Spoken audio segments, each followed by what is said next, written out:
Good evening. I'm Leland Vittert. On the program tonight, why the January 6th committee's urgent search for the truth has come to a screeching halt. We're going to introduce you to the Texas sheriff who says if the Border Patrol won't do their job, he will, plus how Apple and Google might be complicit in letting the Chinese government spy on your phone. We still don't know why a dump truck sat on the road and railroad tracks in Missouri, causing an Amtrak crash. But more importantly, we'll show you why the crash proves you are getting a lousy deal subsidizing Amtrak. But first, on point tonight, we started last night by saying the January 6th Commission's emergency hearing produced a lot of evidence that was important if true. Now, 24 hours later, there are serious questions if it's true at all.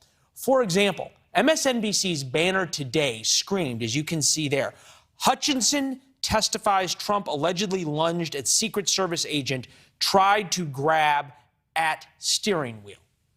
That is really half a sentence and journalistic malpractice. ... The three possible eyewitnesses to that alleged incident say it is not true. It has now been 24 hours since NBC's Peter Alexander, among others, all reported that the Secret Service agent Hutchinson talked about, the agent driving President Trump on January 6th, and the person who Hutchinson alleges told her the story, all of them will testify under oath that it never happened. That's big. All right, put aside MSNBC for a second. We know it is partisan. We know that.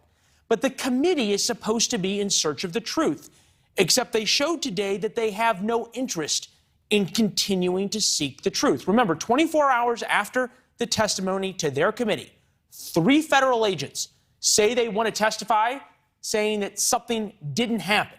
That's big. And here is committee Jamie Raskin, a member of the committee, this morning on, you guessed it, MSNBC.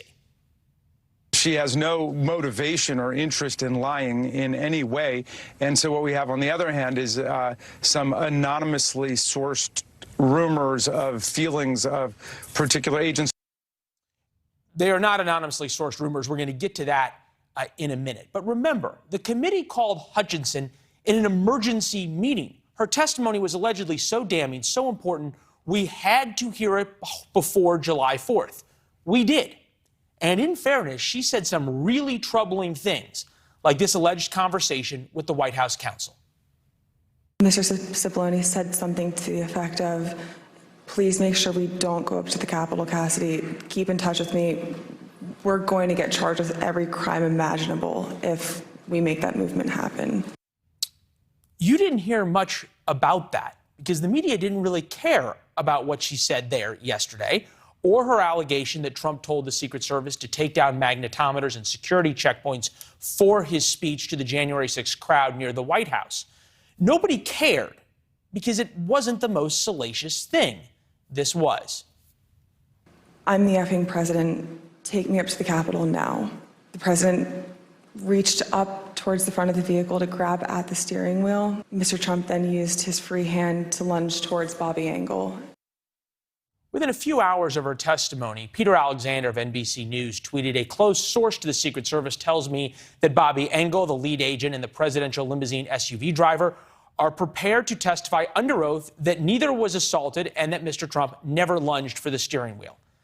That sounds odd when you read it. Just a single source, a source close, just one source.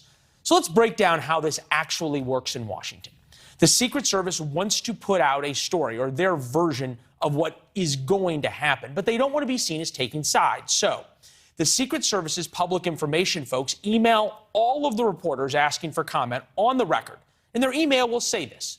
On the record, you can say something like, the Secret Service spokesman says the Secret Service has communicated that any and all personnel that the January 6th committee requests are available to testify under oath. In fact, that's what the Secret Service said. And I have gotten hundreds of these emails during my time covering the White House, covering the State Department, covering the Pentagon in Washington. And on the very same email, the same spokesman will say, per a source close to the Secret Service, they will all testify that Trump never grabbed the steering wheel. Thus, you get all of the tweets. I know this from years working in Washington, and you at home can tell because all the tweets from reporters last night used the same language about the same time, quote, the same source, the same close to the Secret Service source.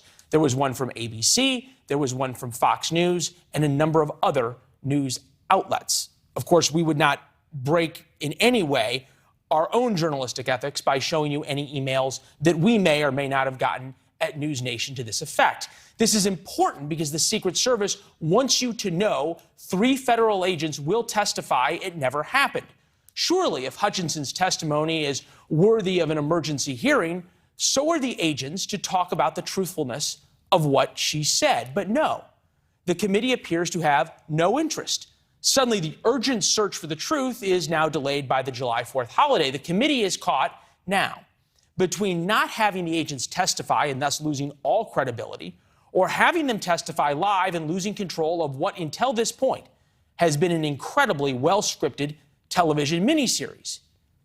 In a way, the committee got what they wanted, a must-see TV moment coming up, but for all the wrong reasons. That's On Point tonight. Thanks for watching. Go to newsnationnow.com to find NewsNation on your television provider. And don't forget to subscribe. Click the red button to get more of NewsNation's fact-driven, unbiased coverage.